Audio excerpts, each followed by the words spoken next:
Fuel tanker drivers suspend strike, sign communique with Lagos government. NCDC records 290 COVID-19 cases as federal government directs civil servants on levels 12-13 to resume work. In international news, anger boils over in Lebanon as entire government resigns. And in sport, Ebonyi FA boss Obinna Ogba, now Nigerian National League chairman.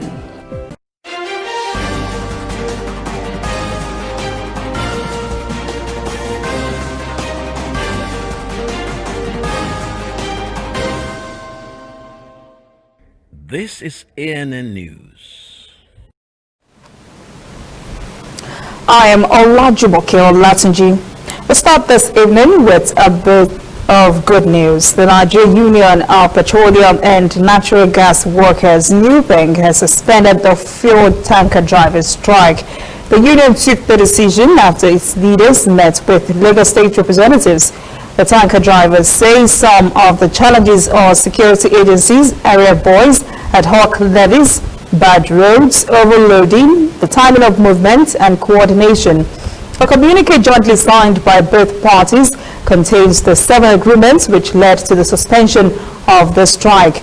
Both parties agreed that the state government would meet with the heads of all security agencies and secure their commitment to ensure the free passage of petroleum products vehicles given their importance to the economy. They also agreed to ask relevant government agencies to tackle the menace of area boys and investigate extraordinary levies. Nigeria's COVID-19 cases have now reached 46,867, just as the NCDC recorded 290 new cases on Monday. The agency reports Nigeria now has a total of 950 COVID-19 fatalities. Lagos and Plateau had 82 cases each. 14 other states also recorded new cases. More than 33,000 patients have been discharged so far. Despite these figures, a presidential task force has confirmed that Nigeria is not yet at the peak of the pandemic. Chairman of the task force, Bras Mustafa, called for vigilance and extra care as COVID-19 numbers surge and community spread have taken roots in the country.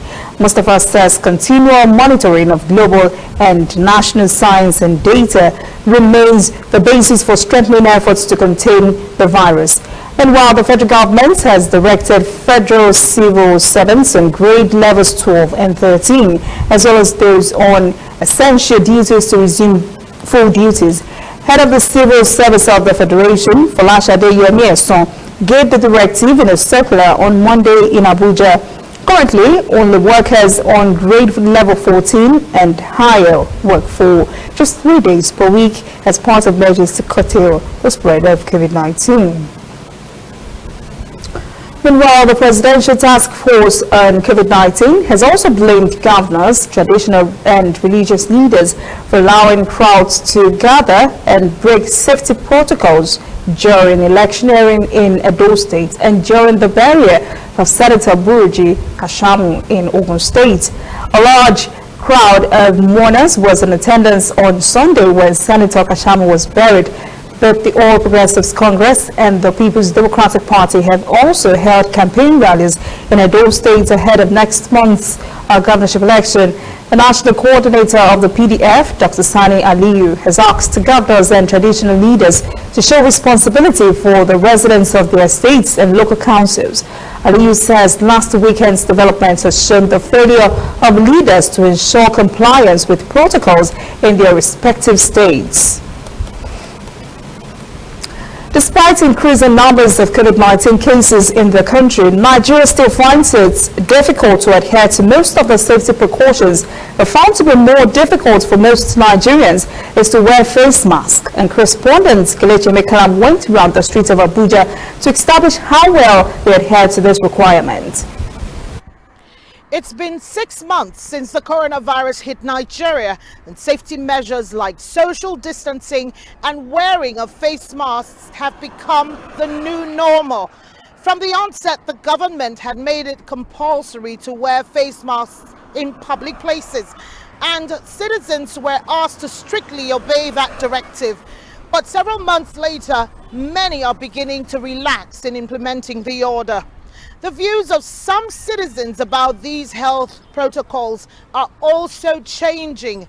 Now, a walk through the streets of Abuja, Nigeria's capital, reveals these varying opinions.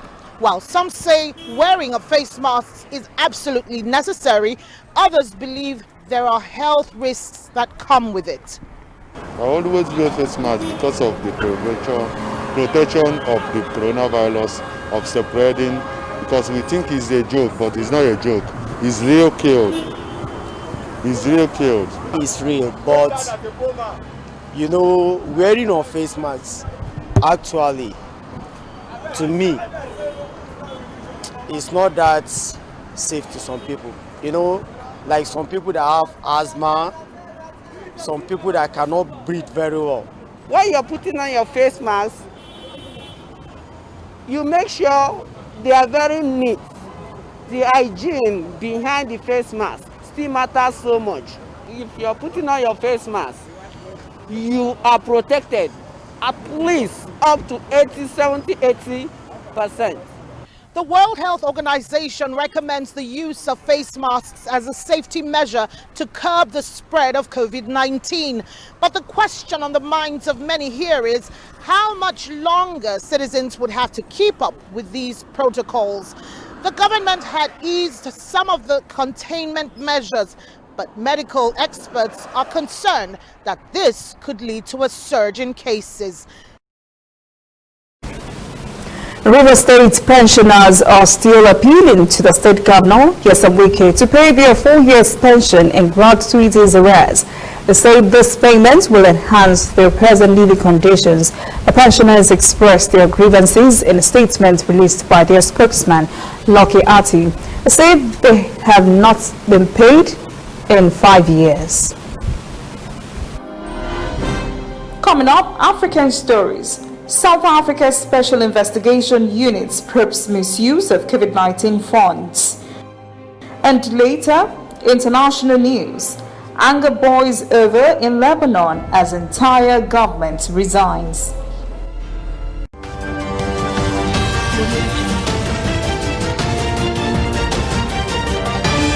You are watching ANN. Somewhere in the world, every second of the day, news is happening. And of course, Nigeria is bustling with news day and night. That is why ANN doesn't sleep. Our eyes are peeled, wide open, so no story escapes our radar. We stay abreast of world events and happenings at home. We keep you up to the minute in the world of sports. We give you information to stay on top of your investments and all the hard facts you need to navigate your day. If you miss us on air, you can keep up to date on our website and on our social media platforms, Twitter, Instagram, and Facebook at ANN Africa TV. We are ANN, African News Network. We do news right in a truly African spirit. Welcome back. This is ANN News. South Africa's Special Investigations Unit is now probing allegations of misuse of COVID-19 funds across the country. President Cyril Ramaphosa had signed a proclamation earlier authorizing the Special Investigative Unit to immediately probe the procurement of goods, including personal protective equipment, during the national state of disaster. Correspondent Angela Coppola has the story. At the moment, the unit is investigating contracts worth $130 million in Gauteng alone. One allegedly features the spouse of the president's spokesperson and 2 senior officials in the Gauteng government. And then there's $70 million worth of contracts involving over 500 suppliers in the Eastern Cape that's being investigated. Once you had this kind of mobilization of resources, it was almost inevitable, given the systems that we have in place, that these issues were going to come up. Having said that, I think we're encouraged by the statements made by President Ramaphosa acknowledging the problem. The non-governmental organizations have been very vocal on corruption generally, and even more so around the pandemic. Had we instituted the highest levels of transparency, it would have made accountability much more easier. And in this case, that certainly wasn't and hasn't been for a long while. Our view was that COVID-19 could have been used to transform at least this area of work. The relatively quick response by Ramaphosa has been welcomed in many quarters, but will action be taken?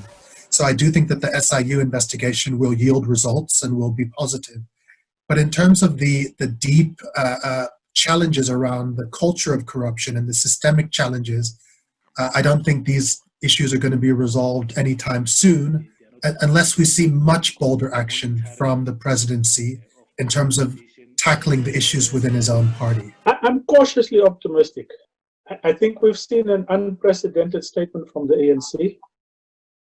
I don't think we've ever had a statement indicating its own understanding of the magnitude of public anger, which I think their statement clearly indicates. And secondly, some kind of commitment with some timelines to taking action. There's a fair amount of skepticism that nothing is going to happen this time round. That's despite pronouncements from the government that they plan to take action.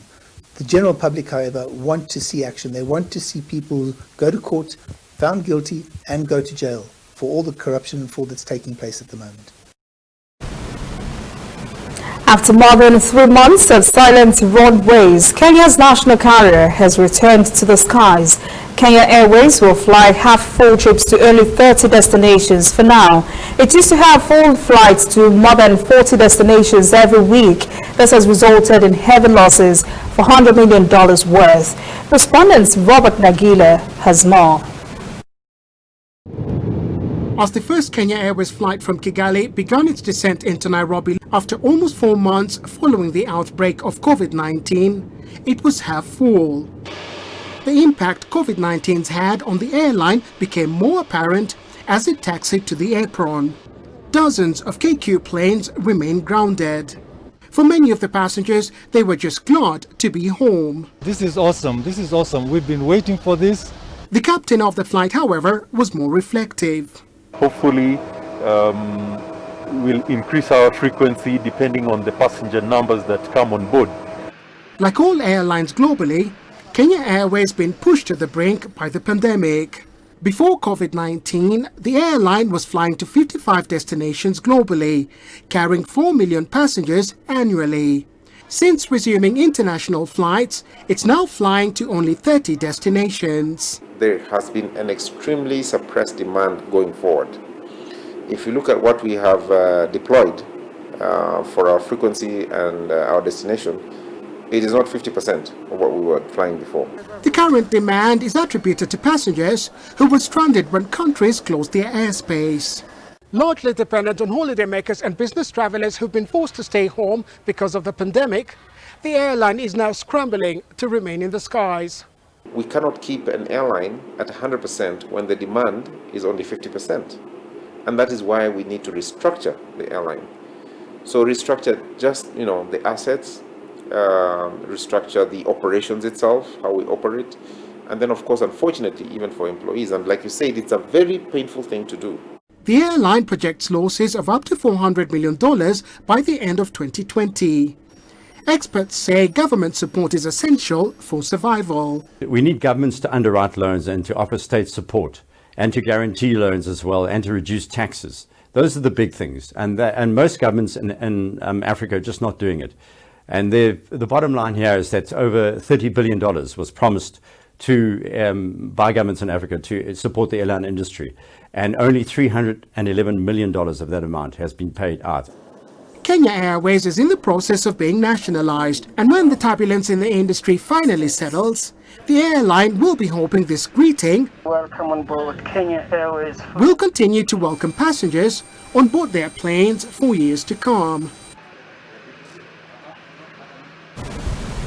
Angola's future laboratory of Lumba Norte, with capacity for 1,000 COVID-19 tests daily, is expected to open next month to serve 3 provinces. Angola's Secretary of State for Public Health, Franco Mufunda, has announced that a team of biotechnology engineers, which includes an Angolan and who, in collaboration with some Chinese technicians, have set up laboratories in 4 African countries, are in Angola to carry out the establishment of Angola's COVID-19 testing lab. The team has 9 members, 4 of whom are technicians who specialize in laboratory assembly. After setting up the assembly, the team will also train Angolan technicians on how to operate the lab. When we return, international news. Anger boils over in Lebanon as entire government resigns. And later, sport. Ebonyi FA boss Obinna Ogba, now Nigerian National League chairman.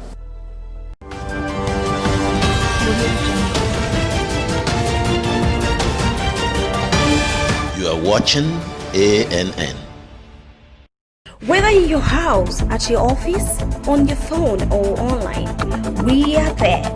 We have the facts behind the headlines. We cut to the chase with the news you really need. We cover every angle. We are the bigger, better news network. We are African News Network. ANN. Watch ANN News on MITV from a truly African spirit. We are on the road every day, canvassing throughout Africa for news you really need. We follow the story everywhere, from every corner of Nigeria to the wide African expanse. We bring you what's making headlines. We connect you with news you can use. ANN, African News Network, in a truly African spirit. Welcome back. This is ANN News.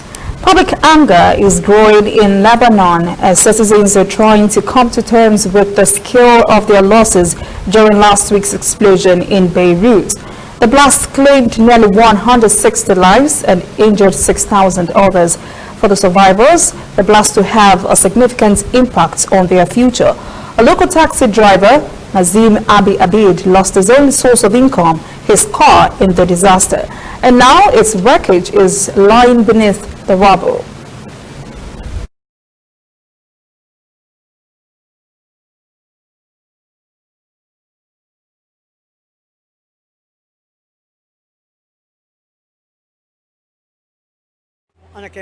I had a request. I parked my car waiting for my client. I stepped out of the car to stand in the shade. Moments later, the explosion happened. I was blown away and the building collapsed over my vehicle.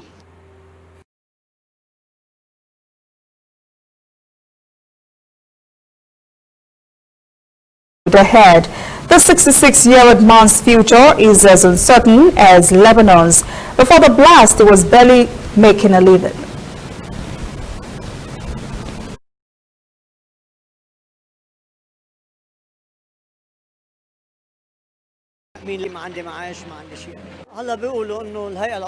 I had enough to feed my spouse and I don't have money. I've lived through the war. I was displaced many times. I've lost 5 houses in 6 years.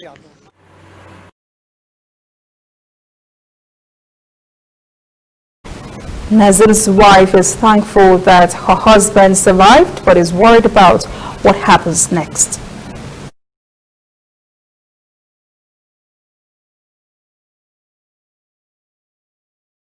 I don't have insurance or a pension. They say the High Relief Council will help us. If not, I'll try to get loans to buy another car. But probably because of my age, I won't be eligible.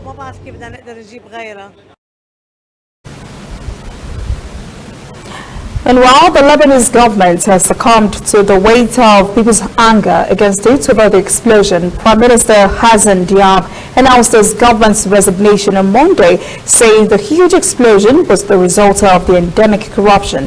Respondent Adil El Marouki reports. After only 8 months as Lebanese Prime Minister, Hassan Diab has resigned. He had promised to stand against corruption and, in his words, save the country. But after the massive Beirut port blast, Diab acknowledged The challenges are great.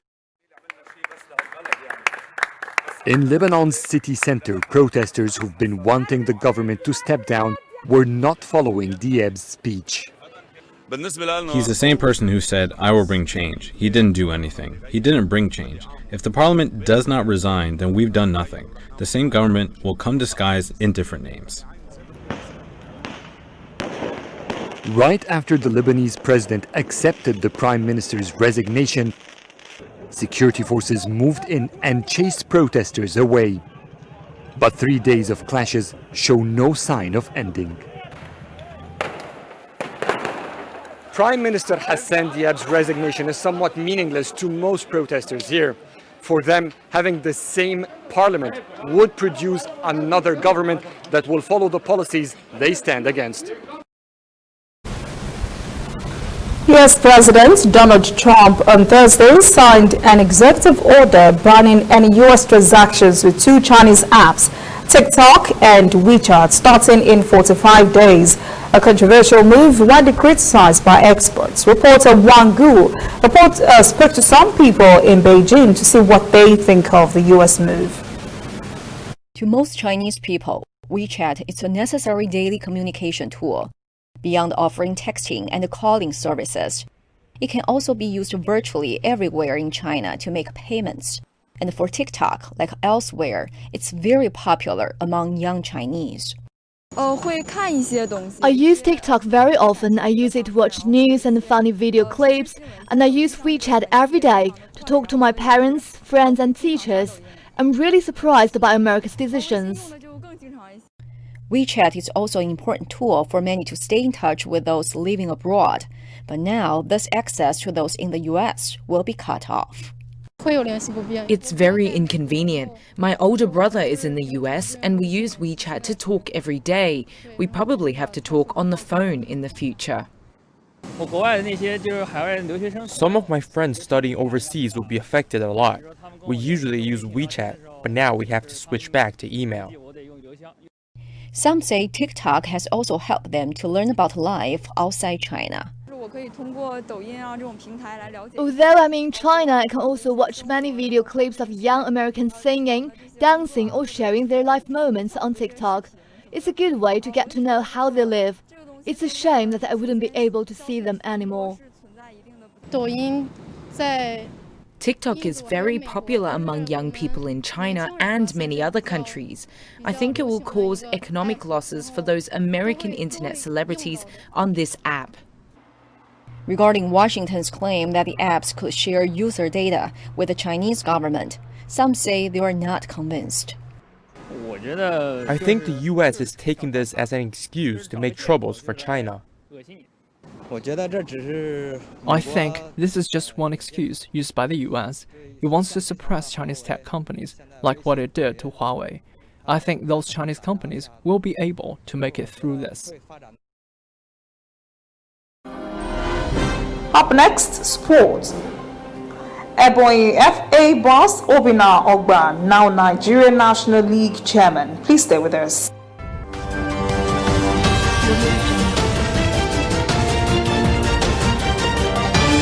You are watching ANN.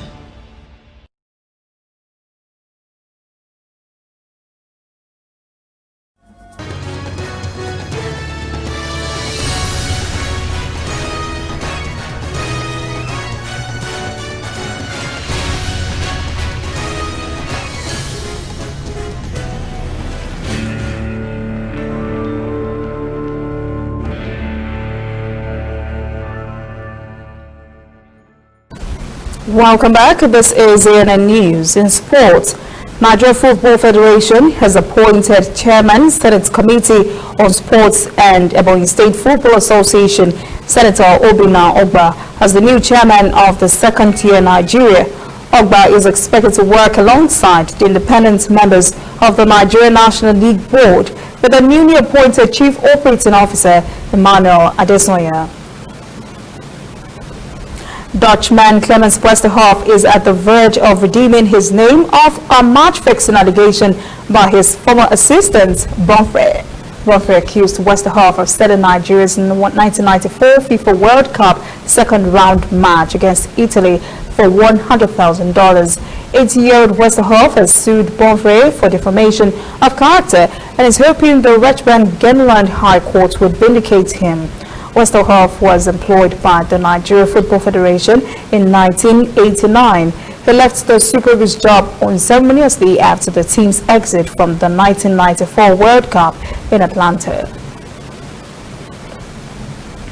That is in the news this evening. Thank you for joining us. For details on these and other breaking stories, visit our website, annafrica.news. Conversation continues on our social media platforms, Twitter, Instagram, and Facebook at ANN Africa TV. I am Olajumoke Olatunji. Have a pleasant evening.